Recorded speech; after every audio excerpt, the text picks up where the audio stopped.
Baik, selamat sore dan selamat datang kepada rekan-rekan yang sudah bergabung dalam webinar Alexa Health Talk kolaborasi dengan Mayapada Hospital. Dalam tema tetap bugar di tengah padatnya aktivitas di masa pandemi. Saya Dr. Intan Faridasari SPKP akan memandu webinar kali ini sampai 1 jam ke depan.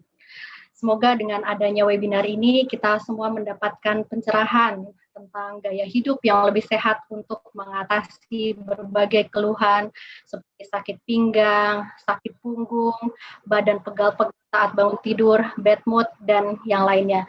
Yang mungkin banyak ya kita rasakan khususnya pada saat kita bekerja dari rumah atau WFH, di mana jam kerja kita itu lebih menjadi semakin panjang. Telah hadir bersama kita Dr. Lediana selaku Kadif Medis Mayapada Hospital dan Dr. Else SPKO, dokter spesialis kedokteran olahraga dari Mayapada Hospital Kuningan. Bagaimana kabarnya, dokter? Halo. Halo, dokter. Halo, baik.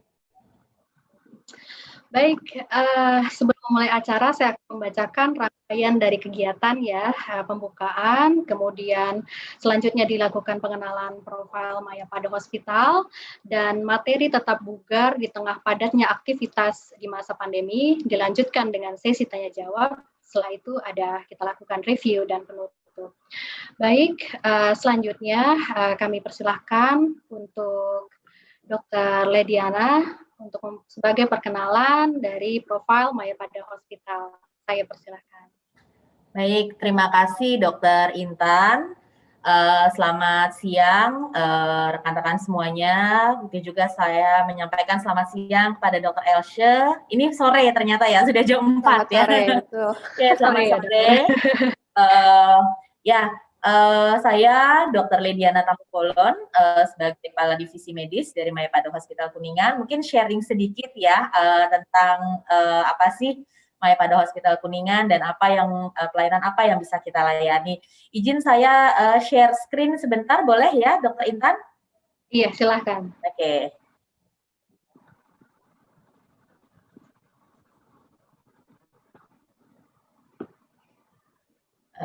Oke, ini sudah terlihat ya. Mungkin saya bikin slideshow ya. Oke, baik. Sudah terlihat di layar masing-masing? Sudah, dokter. Sudah, baik. Ya, Mayapada Hospital Kuningan itu adalah rumah sakit umum yang memang terletak di jantung kota ibu kota DKI Jakarta ya. Terletaknya cukup strategis di Jalan HR Rasuna Said yang mungkin Bapak Ibu semua sudah cukup familiar dengan jalan utama di daerah ini ya. Kita memiliki Center of Excellence, ada 4 Center of Excellence. Salah satunya adalah Sports Medicine, yang mana sore hari ini Bapak Ibu semua akan mendengarkan penjelasan nanti yang akan dibawakan oleh Dr. Else pada Hospital Kuningan. Selain itu, kita juga memiliki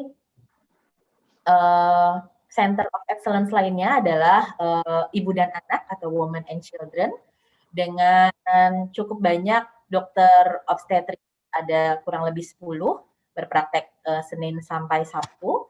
Kemudian penyakit dalam atau internal medicine, kemudian medical check up, dan tentunya tadi sports medicine. Untuk sports medicine kita memiliki 4 orang dokter yang memang cukup ahli di bidangnya dan bisa Bapak Ibu temui di hari Senin sampai Jumat berprakteknya, nanti sesuai dengan jadwal masing-masing. Kemudian layanan lainnya yang memang bisa kita lakukan adalah emergency. Pasti semua rumah sakit memiliki layanan emergency 24 jam dalam satu hari dan setiap hari Senin sampai Minggu ya. Jadi kapanpun Bapak Ibu membutuhkan pelayanan gawat darurat yang memang harus ditangani segera, silakan kami bisa melayani, segera datang ke IGD Rumah Sakit Mayapada Hospital Kuningan. Kemudian ruangan rawat inap, ada operating theater yang dilengkapi dengan alat-alat yang cukup canggih dan kelihatan cukup baik. Dan kemudian CT scan 128 slice. Kemudian ada MRI 1,5 Tesla, juga untuk pemeriksaan penunjang pada saat pemeriksaan itu kita bisa melayani. Poliklinik kita memiliki 23 kelompok staf medis poliklinik dengan kurang lebih hampir 90 orang dokter spesialis. Kemudian memiliki alat peralatan penunjang pemeriksaan RETCam untuk retina dan mamotom yang bisa digunakan sebagai salah satu terapi untuk pelayanan benjolan misalnya pada payudara yang minimal invasif, jadi tanpa sayatan ya. Jadi cukup membantu Bapak Ibu sekalian kalau memang ada keluhan-keluhan tertentu di daerah payudara. Kemudian kita juga punya pelayanan rehab medik cukup baik. Dan tentunya, nah ini nggak kalah sports medicine. Ini cukup lengkap pelayanan sports medicine yang ada di Mayapada Hospital Kuningan, disertai dengan tim medis yang memang cukup mumpuni ya untuk bisa melakukan, beserta juga alat-alat yang memang dibutuhkan. Dan juga kami melayani kemoterapi. Untuk kamar kami memiliki beberapa kelas, mulai dari general, kemudian superior, kemudian kelas, deluxe atau kelas 1, junior suite, ini suite dan juga presidential suite. Nanti bisa sesuai dengan kebutuhan Bapak Ibu semuanya. Ini adalah daftar-daftar nama dokter yang berpraktek. Bapak Ibu cukup banyak ya, daftar dokternya kita sudah cukup lengkap. 4 besar kami semua memiliki dan bahkan subspesialis pun kami ada. Begitu juga ini untuk sports medicine. Memang saat ini kebetulan ini ada beberapa dokter yang memang tidak bergabung. Jadi ada saat ini memang sudah bisa dilayani oleh 4 orang. Kemudian ada pelayanan urologi, kemudian mata, THT, ortopedik, neurologi, bahkan sampai bedah saraf. Begitu juga dengan pelayanan gigi. Pelayanan gigi kita juga dilayani dengan cukup banyak oleh para dokter yang baik dokter gigi umum maupun dokter gigi spesialis. Mungkin nah untuk pelayanan pencegahan selama pandemi COVID saat ini Mayapada Hospital Kuningan juga memiliki beberapa paket-paket yang bisa kita pilih, antara lain untuk paket screening, untuk pemeriksaan PCR swab test, kemudian pemeriksaan swab antigen, dan bahkan saat ini sebelum Bapak Ibu melakukan vaksin, kami pun juga memiliki paket prevaksinasi dan juga paket postvaksinasi, sehingga beberapa Bapak Ibu mungkin memiliki penyakit-penyakit komorbid atau penyakit penyerta lainnya yang mungkin masih ragu-ragu apakah bisa dilayani atau diberikan vaksinasi atau enggak, silakan berkonsultasi dengan kami dengan paket yang tersedia di kami, yaitu paket prevaksin dan paket setelah vaksin untuk melihat apakah benar atau bahkan sudah mulai terbentuk atau belum antibodinya. Bisa juga datang ke kami untuk melihat kadar antibodi tersebut. Kami bisa layani Senin sampai Sabtu. Mungkin dari saya itu saja, Dr. Intan. Kalau memang ada pertanyaan lebih lanjut, mungkin nanti bisa kita jawab di akhir acara atau mungkin nanti bersama dengan Dr. Elsya. Terima kasih, Dr. Intan. Baik. Terima kasih Dr. Lediana telah memberikan perkenalan ya terhadap Mayapada Hospital. Ya. Kemudian selanjutnya kita lanjutkan ke sesi materi. Di sini pemateri kita telah hadir Dr. Else, SPKO. Beliau adalah tamatan spesialis kedokteran olahraga dari Universitas Indonesia. Baik, dokter, saya persilahkan untuk melanjutkan, mengambilkan materi dan sesi. Ya, selamat sore. Terima kasih kepada Dr. Intan dan Dr. Lediana. Terima kasih atas kesempatan yang diberikan pada saya pada hari ini. Selamat sore kepada semua para hadirin. Saya akan memulai presentasi saya tanpa memperpanjang waktu. Bagaimana sih supaya kita bisa tetap bugar di tengah padatnya aktivitas, terutama di saat pandemi seperti saat ini. Nah, sebelumnya kita harus tahu nih, sebenarnya bugar itu apa sih? Kalau menurut American College of Sports Medicine, kebugaran jasmani itu didefinisikan sebagai kemampuan dalam melakukan aktivitas harian dengan penuh semangat dan kewaspadaan tanpa ada rasa kelelahan yang berat, dan juga masih memiliki energi yang cukup untuk menikmati waktu luang dan menghadapi keadaan darurat.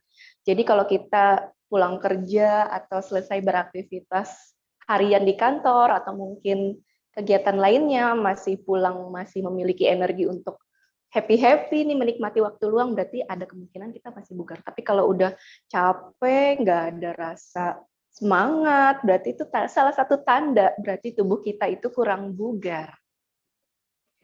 Nah, saya mau membahas sedikit ini beberapa komponen kebugaran yang terkait dengan kesehatan. Jadi ada 5 komponen bisa dikatakan bahwa tubuh kita bugar atau tidak ya. Di antaranya adalah dinilai dari ketahanan jantung paru kita, komposisi tubuh kita, fleksibilitas, dan juga ketahanan serta kekuatan otot. Kelima komponen ini bisa Bapak Ibu periksa di Rumah Sakit Mayapada Hospital Kuningan, dan ini memang kompetensi dari dokter spesialis kedokteran olahraga. Jadi kita bisa melihat nih nanti dari pemeriksaan apakah memang jantung paru kita itu bugar atau tidak. Terus komposisi tubuh kita itu seperti apa? Dominan lemak kah atau mungkin otot kah?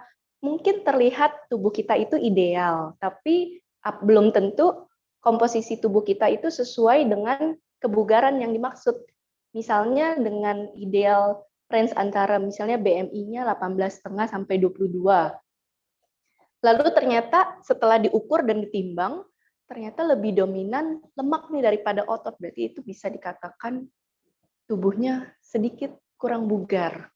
Dan juga fleksibilitas kita nih, kalau misalkan kita mau beraktivitas, tentunya kita memerlukan rentang gerak sendi yang baik.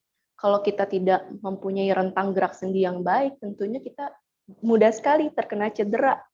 Misalnya kita mau mengambil gelas atau mengambil sesuatu di meja, tapi di luar jangkauan kita, itu bisa overstretch sehingga otot kita bisa jadi robek.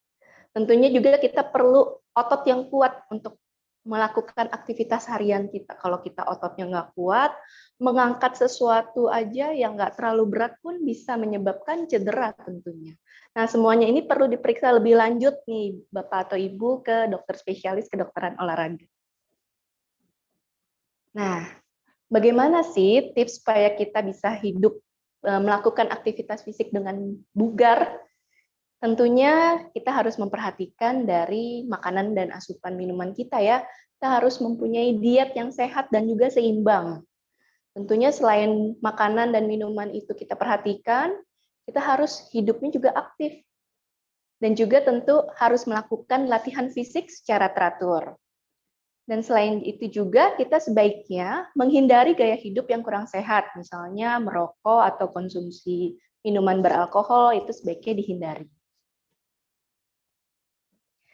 Nah, bagaimana sih diet sehat dan seimbang itu?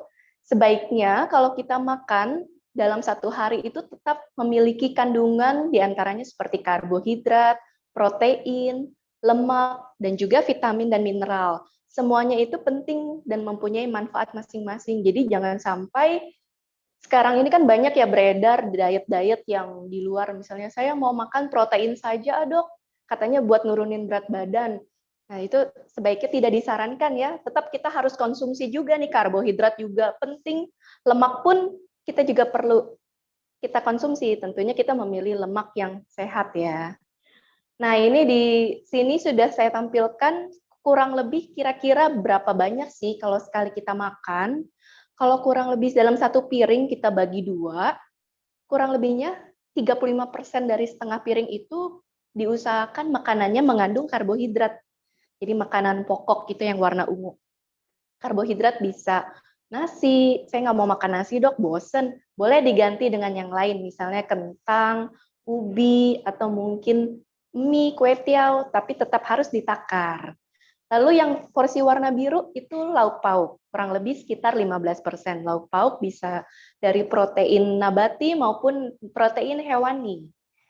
Selain itu juga setengah piringnya itu kita coba bagi lagi nih, 35%-nya komposisinya itu sayuran yang warna hijau.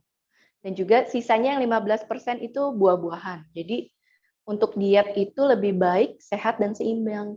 Jangan sampai diet dalam konotasi, saya nggak mau makan, mau nurunin berat badan. Nah, itu salah. Jadi tetap kita harus makan dengan porsi yang sehat dan seimbang, tetap harus 3 kali sehari, pagi, siang, malam, dan diantaranya harus ada snack time. Nah, ini saya mau memberikan gambaran sedikit berapa banyak sih minyak, gula, dan garam yang harus kita konsumsi dalam setiap hari. Kurang lebihnya kalau kita mau diet yang sehat dan seimbang, minyak itu kita konsumsi sekitar 5 sendok makan per hari. Dan kalau gula itu sekitar 50 gram per hari, kurang lebihnya sekitar 3 sampai 4 sendok makan. Kalau garam itu hanya boleh sekitar 5 gram per hari, itu kurang lebih 1 sendok teh.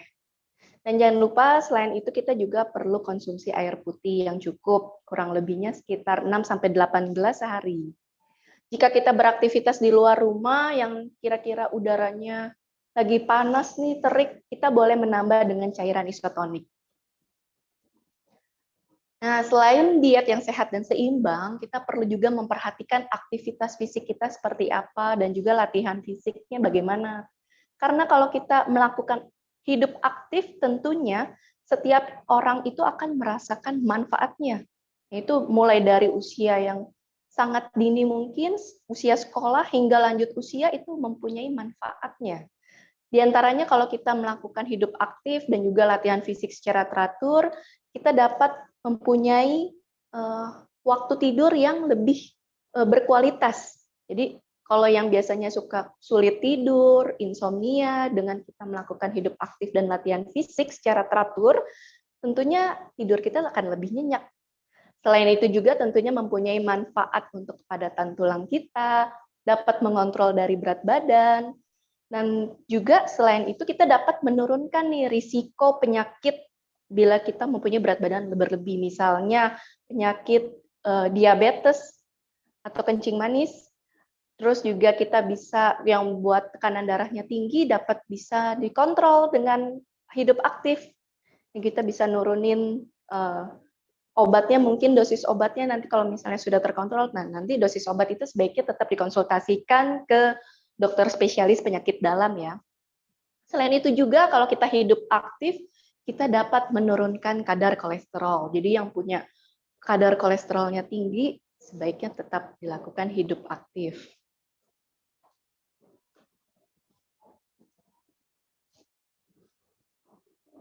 Ya. Nah, ini aktivitas fisik seperti apa sih yang sebaiknya kita lakukan supaya kita bisa bugar? Disarankan kita hidup aktif minimal sekali 10.000 langkah dalam 1 hari. Jadi kurang lebihnya 10.000 itu sekitar 8 kilometer. Nah, gimana sih dok supaya saya bisa hidup aktif sampai 10.000? Biasanya kalau lihat dari smartwatch, cuma kedeteknya paling cuma 3.000 atau 4.000, gampang banget nih. Kita dapat lakukan hal yang simple, misalnya kita punya kantor di lantai 3, coba kita hindari penggunaan lift. Kita dapat menggunakan tangga saja, naik tangga, turun tangga, atau kalau kita mau melakukan aktivitas fisik yang lainnya, kita bisa memarkir kendaraan kita agak jauh dari pintu masuk. Jadi kita masih bisa menambah langkah. Jadi cari parkiran jangan yang terlalu dekat dari pintu masuk ya. Atau bisa juga nih di waktu luangnya kita bisa jalan-jalan, misalnya membawa hewan piaraan kita di sekitar sekeliling rumah, atau mungkin kita melakukan aktivitas, intinya berjalan. Jadi kita menambah aktivitas fisik kita dengan salah satunya dengan hidup aktif dengan berjalan minimal 10.000 langkah per hari. Kalau kurang dari itu dikatakan hidupnya masih kurang aktif. Selain aktivitas fisik yang baik, kita tentunya perlu melakukan latihan fisik secara teratur supaya tubuh kita bugar. Latihan fisik itu apa sih, Dok? Latihan fisik itu merupakan jenis aktivitas fisik yang sebenarnya itu terencana, terstruktur, dan dilakukan berulang dengan tujuannya meningkatkan atau mempertahankan salah satu atau lebih komponen kebugaran yang tadi saya sudah sebutkan. Dan sebelum melakukan latihan fisik, sebaiknya nih Bapak atau Ibu mengisi dulu nih formulir dari 2014 PARQ Plus.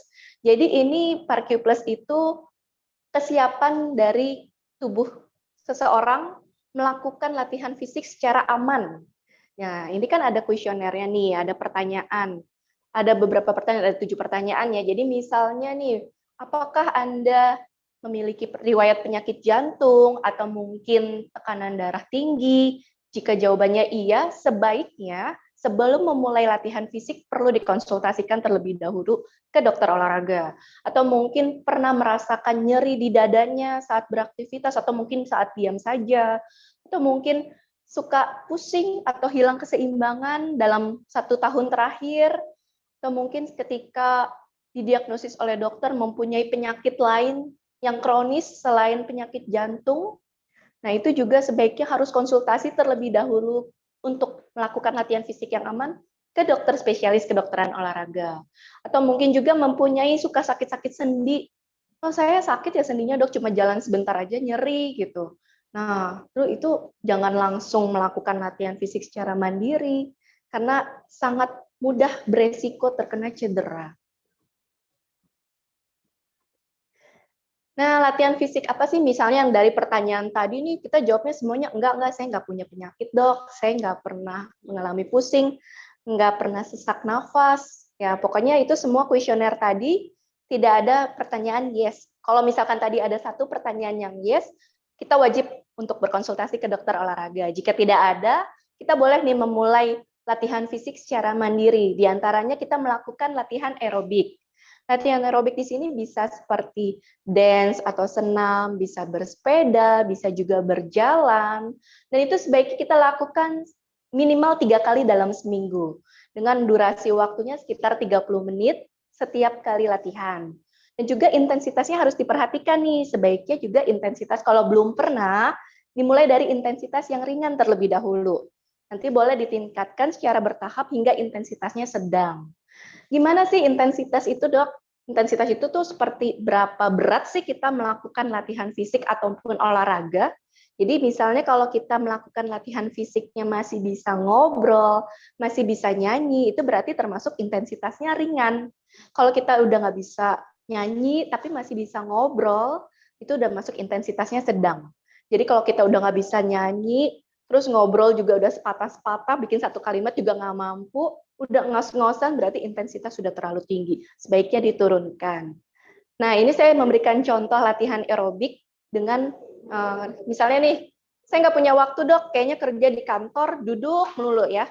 Nah, ini bisa kita lakukan latihan aerobik dengan cara duduk. Dengan duduk pun kita bisa melakukan latihan aerobik, jadi bisa meningkatkan kebugaran dari jantung paru kita. Ini contoh dari seated jumping jack. Nah, misalnya nih kalau di waktu luang samping kanannya itu jumping jack. Nah, kalau yang berat badannya ideal, berat badannya tidak berlebih, boleh melakukan gerakan ini. Ini salah satu cara untuk meningkatkan dari kebugaran jantung paru. Jadi misalnya kita di waktu luang mau nonton misalnya drakor gitu ya, boleh-boleh saja, tapi kalau bisa jangan duduk diam saja, duduk bisa sambil bergerak, atau mungkin di samping di tempat, jalan di tempat, atau melakukan jumping jack seperti ini. Nah, selain latihan aerobik, kita dapat melakukan latihan beban. Nah, ini tujuannya untuk meningkatkan dari kekuatan dan ketahanan dari otot kita itu sendiri. Ini kita dapat lakukan minimal 2 kali dalam seminggu.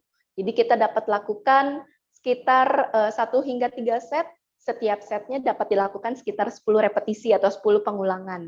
Ini saya kasih contoh, beberapa contoh, ada 5 contoh. Itu gambar yang pertama, namanya wall push up. Nah, itu bisa salah satu contoh kita melatih dari kekuatan otot dada kita. Nah, gambar yang kedua itu salah satu contoh nih, misalnya kita lagi rapat kayaknya bisa break time. Nah, bisa sambil dilakukan nih gerakan namanya tricep dips. Nah, ini bisa melatih dari kekuatan otot lengan atas kita, terutama nih para perempuan yang merasa kok kayaknya sedikit menggelambir ya, Oke, lengan saya nih pengen kecilan dikit, boleh nih melakukan gerakan seperti ini. Atau gerakan yang ketiga, nah ini kita salah satu contoh bisa melakukan latihan kekuatan otot untuk ekstremitas bawah kita. Nah, jadi tidak ada alasan ya kita nggak punya waktu, sambil duduk pun kita bisa bergerak. Nah ini yang keempat, ini salah satu contoh untuk melatih dari otot tungkai atas kita, terutama paha bagian depan. Nah, kalau misalkan untuk yang belum pernah, ini namanya gerakan squat, bisa dibantu di belakangnya ada kursi, jadi supaya lebih aman gerakannya. Yang kelima itu salah satu gerakan juga untuk melatih tubuh bagian bawah. Jadi sambil bekerja, sambil beraktivitas, kita masih bisa melakukan latihan fisik. Latihan fisik itu bisa dilakukan dimanapun tanpa harus ke tempat pusat kebugaran. Nah, selain latihan aerobik, latihan kekuatan otot, kita juga sebaiknya melakukan latihan fleksibilitas. Latihan fleksibilitas itu apa sih? Itu latihan peregangan. Nah, kalau misalkan kita bekerja, beraktivitas tuh sering merasa pegal. Nah, ini sangat membantu sekali supaya kita tuh menghindari otot-otot kita yang tegang. Nah, ini yang gerakan yang gambar pertama itu salah satu contoh untuk melatih fleksibilitas dari leher kita. Jadi kalau leher kerja itu tegang banget ya, kita bisa lakukan gerakan seperti ini nih. Kita bisa tahan setiap gerakan itu sekitar 10 hingga 15 detiknya. Lalu bisa dilakukan kiri dan kanan. Nah, gerakan yang kedua itu bisa melatih peregangan untuk bagian tubuh bagian atas, terutama bagian upper back. Kalau kita pegel, kebanyakan duduk, kerja di depan laptop, nah boleh dilakukan gerakan seperti ini nih, boleh dilakukan setiap 3 jam, boleh diulang. Lalu gerakan yang ketiga, nah itu untuk peregangan otot dada kita. Pegelnya bagian tubuh bagian atas boleh dilakukan peregangan gambar yang kedua dan ketiga. Lalu gambar yang keempat itu bisa untuk peregangan ekstremitas atau tubuh bagian bawah. Dan kelima juga sama. Nah, latihan fleksibilitas ini kita dapat lakukan minimal 3 kali seminggu. Disarankan lebih baik setiap hari, dan boleh diulang setiap harinya tuh setiap 3 jam bila perlu ya. Oke, sebaiknya kita tetap melakukan hidup sehat mulai dari sekarang, mencegah itu lebih baik daripada mengobati. Ayo kita hidup aktif, sehat, dan juga semangat. Terima kasih, sekian presentasi dari saya. Saya kembalikan ke Dr. Intan. Baik, terima kasih banyak Dr. Elsa atas materinya ya. Bagi rekan-rekan yang masih ingin penasaran nih untuk tanya jawabnya, silahkan untuk mengetikkan pertanyaan di kolom question and answer. Oke, udah kelihatannya nih ada nih yang bertanya. Baik, untuk mempersingkat waktu, saya akan membacakan ya pertanyaannya. Dari Deandra Almaira. Selamat sore, dokter. Izin bertanya, bagaimana cara kita menjalani olahraga di tengah pandemi sekarang ini? Apakah olahraga outdoor disarankan? Baik, terima kasih pertanyaannya Deandra. Mulai di pertanyaan yang bagus sekali ya, terutama di saat pandemi ini. Memang sebaiknya rekomendasi dari Perhimpunan Dokter Spesialis Kedokteran Olahraga itu olahraga yang aman di rumah saja. Namun kalau kita mau melakukan di luar rumah, yang kita harus pastikan tubuh kita itu sehat. Sehat dalam arti kita tidak merasakan demam, nggak batuk, nggak pilek. Oke, merasa oke, fit, boleh. Tapi jangan lupa kita harus tetap menggunakan masker. Nah, kalau kita menggunakan masker itu tentunya harus memperhatikan intensitas dari olahraga kita. Tidak boleh intensitas yang terlalu tinggi. Tadi intensitas yang terlalu tinggi yang saya sudah bilang ya, nggak bisa nyanyi, napas sudah ngap-ngapan, ngomong cuma sepatah-sepatah, berarti itu terlalu tinggi. Sebaiknya harus diturunkan. Kalau kita menggunakan masker, lebih baik intensitasnya ringan saja, maksimal sedang. Jadi, dan juga kita harus mencari zona yang aman. Zona aman itu yang masih zona hijau. Jadi yang angka kejadian COVID-nya itu masih lebih rendah. Jangan yang di zona merah itu masih kurang aman. Mungkin itu Dr. Intan. Baik, terima kasih dokter. Selanjutnya ada pertanyaan dari Bapak Dian Pardiansah. Selamat sore, apakah boleh penggabungan latihan kardio dan latihan beban? Oke, latihan kardio dan latihan beban boleh digabungkan, tidak ada masalah. Tapi disesuaikan kembali dengan kondisi tubuh. Kalau misalnya kita habis latihan kardio, misalnya habis lari 1 jam, terus kita mau latihan beban, ternyata tuh kayaknya kita capek banget ya, ototnya kayaknya kok lemas ya, jangan dipaksa gitu. Lebih baik hari berikutnya. Tapi kalau kita nggak terlalu capek, masih ada energi nih, masih kuat, boleh. Nggak ada masalah. Dan latihan beban itu disarankan memang 2 hingga 3 kali dalam seminggu. Dan sebaiknya tidak dilakukan setiap hari, supaya ototnya itu tidak lelah. Misalnya kita hari ini mau latihan tubuh bagian atas, berarti besok dan lusanya kita istirahat, hari ketiga baru boleh latihan lagi tubuh bagian atas. Kalau kita mau latihan setiap hari boleh, tapi yang dilatih otot yang berbeda. Begitu, Dokter Intan. Oh baik, ya berarti memang kalau sudah merasa lelah, ya udah ya lanjut lagi yang lainnya, istirahat. Iya, betul. Baik, untuk selanjutnya ini tidak ada nama. Bertanya, sorry dok, jika mau bakar lemak yang efektif, olahraga apa yang cocok ya? Bakar lemak yang efektif, jadi tujuannya memang supaya ototnya nggak turun, tapi lemaknya yang turun ya. Sebaiknya disarankan latihan Sepertinya.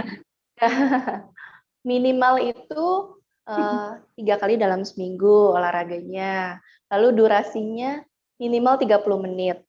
Tapi disesuaikan kembali kalau misalkan belum pernah sama sekali latihan, mulai bertahap, mulai dari 10 menit atau 15 menit dulu. Kalau dirasa masih kuat, boleh ditambah, tapi maksimal 30 menit.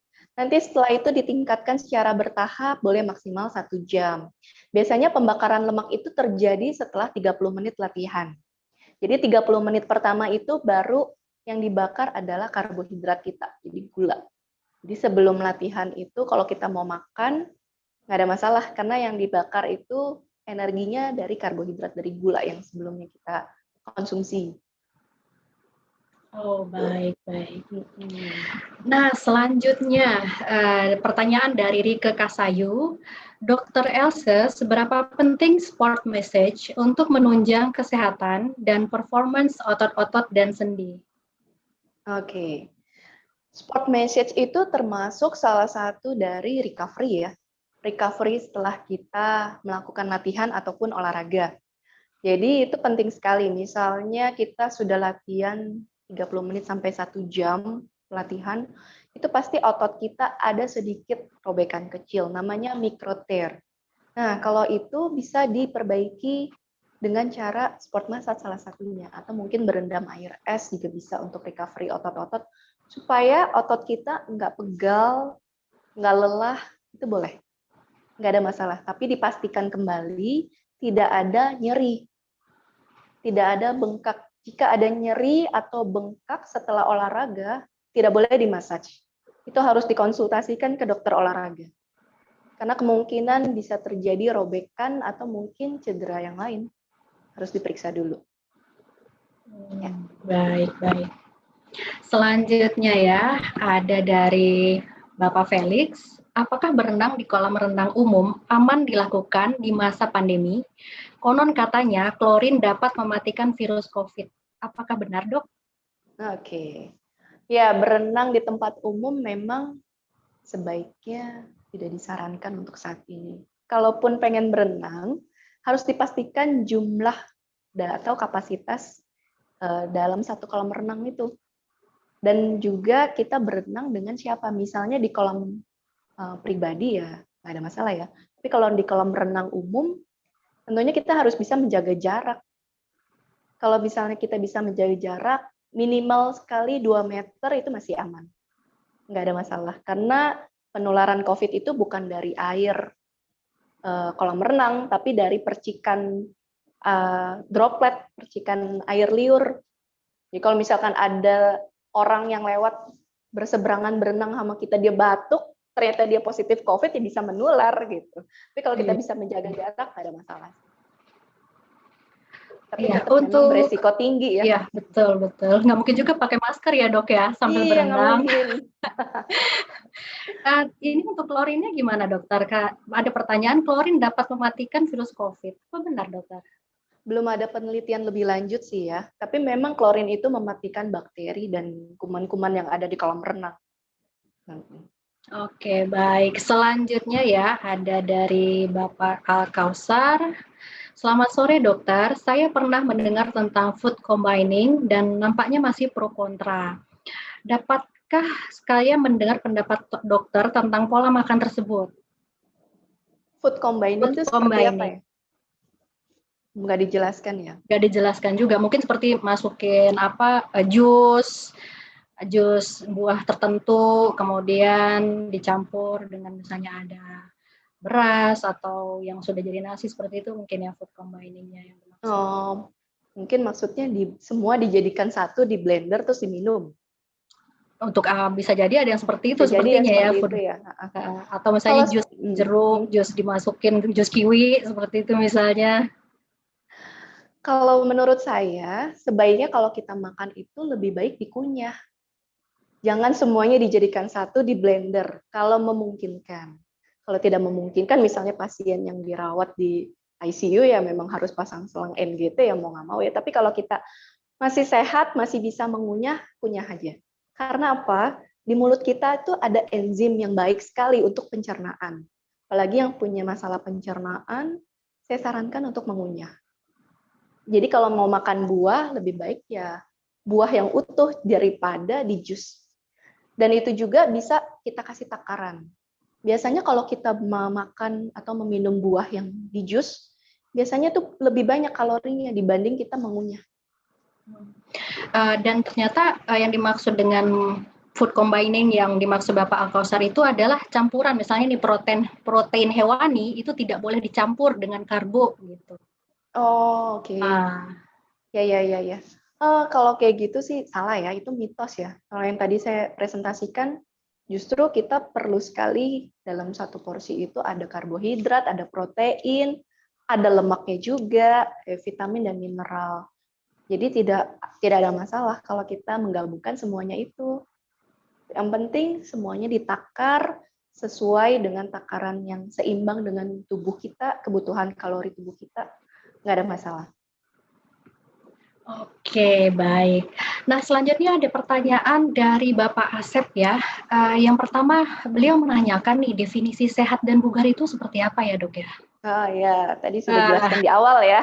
Iya. Mungkin tertinggal ya, tadi tidak mendengar. Mungkin. Ya, jadi kalau kita sehat dan bugar itu, kita tandanya misalnya tidak ada kelelahan, dapat menikmati waktu luang, masih punya energi, masih merasakan semangat, dan juga kita waspada.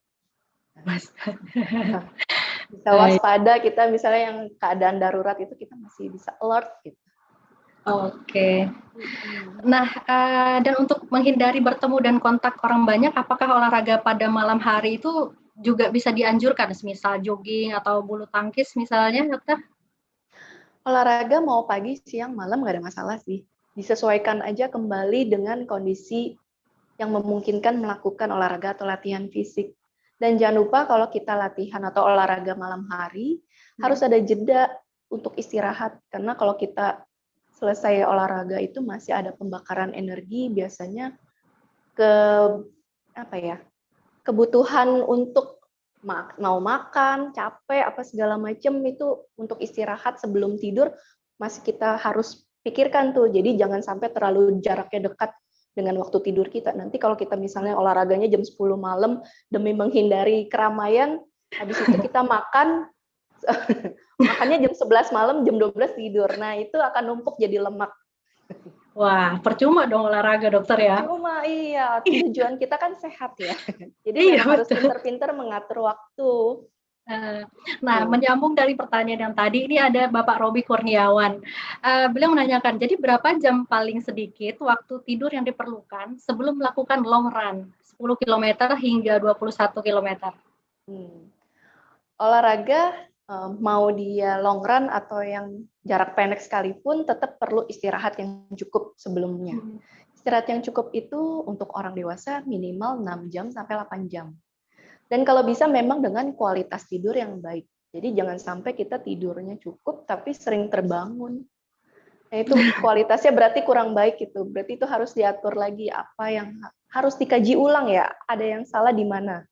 Mungkinkah dari psikologisnya atau mungkin pola latihannya terlalu berat, mengganggu dari tidurnya. Jadi intensitas yang terlalu tinggi pun bisa mengganggu dari tidur kita. Oh, baik. Tetap ya di 6 sampai 8 jam tidurnya. Ya. Nah, selanjutnya ada pertanyaan dari Bapak Yana Stiana Hambali. Untuk step harian 10.000 langkah atau 8 km, apakah untuk bersepeda jaraknya sama? Kalau untuk sepeda itu kan dari judulnya namanya RPM ya. Itu kayuhan berapa kayuhan dari per menitnya. Nah, itu beda lagi tuh jaraknya. Kalau dengan steps dia punya sinkronize-nya ke aktivitas fisiknya itu berbeda. Jadi tidak bisa disamakan jumlah 10.000 langkah dengan sepeda kayuhannya berapa menit. Belum ada saat ini penelitian yang ini yang dimaksud ya. Tetap disarankan hidup aktifnya itu dengan berjalan 10.000 langkah meskipun kita transportasinya dengan sepeda. Baik. Nah, selanjutnya ada lagi nih dari Bapak Diki. Selamat sore, Dok. Jika melakukan olahraga sekitar jam 6 atau jam 8 malam, sebaiknya menu atau pola makan malamnya seperti apa? Oke. Ya. Itu semua kembali lagi berapa lama ya latihannya ya. Misalnya kita latihan di bawah 1 jam. Pola makan itu ya biasa aja, seperti kita takaran pada umumnya, seperti yang tadi saya sarankan. Tapi kalau kita latihan long run gitu misalnya, durasi pasti di atas 1 jam. Misalnya kita latihan lari 15 kilo, mungkin 1,5 jam. Itu boleh ditambah asupan dari protein. Tujuannya untuk membantu recovery dari ototnya supaya nggak terlalu pegal, nggak capek. Recovery otot lebih cepat. Boleh ditambah. Iya. Wah, sepertinya ini kita sudah sampai di ujung waktu ya. Pertanyaannya juga bagus-bagus sekali ya. Untuk semoga teman-teman semua ini mendapatkan pencerahan nih dari penjelasannya Dr. Elsa. Baik, selanjutnya ini akan saya tayangkan untuk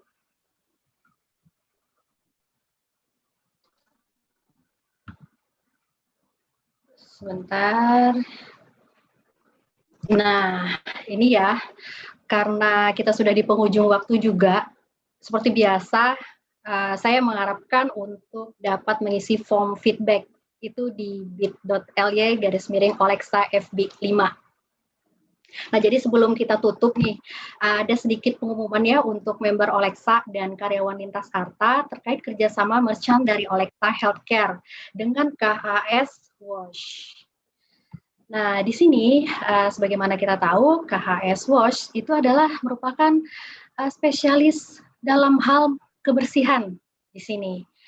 Nah, kalau misalnya kita ingin rumah kita selalu bersih, kemudian membutuhkan jasa fogging, disinfektan, atau cuci sofa dan kasur, maka merchant ini bisa kita klaim sebesar diskon 15% dengan menunjukkan kartu member Olexa atau ID card Lintas Arta saat memesan jasa ke KHS Wash. Nah, KHS Wash Cleaning ini adalah merupakan layanan order yang bisa dipesan di wilayah Jabodetabek, Semarang, dan Yogyakarta. Dan untuk info price list ini sudah ada ya untuk general cleaning, mungkin bisa dilihat ya untuk tampilannya. Kemudian silakan juga dapat dicek akun Instagram dari KHS Wash di @khswash dan dapatkan diskon 15% untuk member Olexa dan karyawan Lintas Arta. Ini berlaku hingga 30 September 2021, mulainya dari 1 April. Sebentar lagi ya akan mulai. Nah, potongan maksimal itu akan diperoleh sebesar Rp500.000. Nah, kemudian sekali lagi ya, saya harapkan dapat mengisi link form feedback di link bit.ly/Olexa FB5 dan melalui QR code yang ada di layar. Nah, ini silahkan. Nah, untuk mempersingkat waktu, itu ya, semoga materi Olexa Health Talk hari ini dapat bermanfaat, harus aktivitas fisiknya itu pokoknya minimal berjalan ya 10.000 per hari, dan juga usahakan tuh naik turun tangga kalau masih berada di WFO, kemudian juga usahakan juga parkir agak sedikit jauh sehingga kita mendapatkan aktivitas fisik yang cukup untuk hari-hari yang akan kita jalani dalam menghadapi kondisi saat ini. Baik, terima kasih, demikian dari saya. Terima kasih Dr. Else, Dr. Lediana, dan rekan-rekan semuanya yang telah hadir dalam webinar kali ini. Dan saya Dr. Intan Faridasari, mohon undur diri, mohon maaf atas segala kekurangan, dan selamat sore. Assalamualaikum warahmatullahi wabarakatuh. Terima kasih.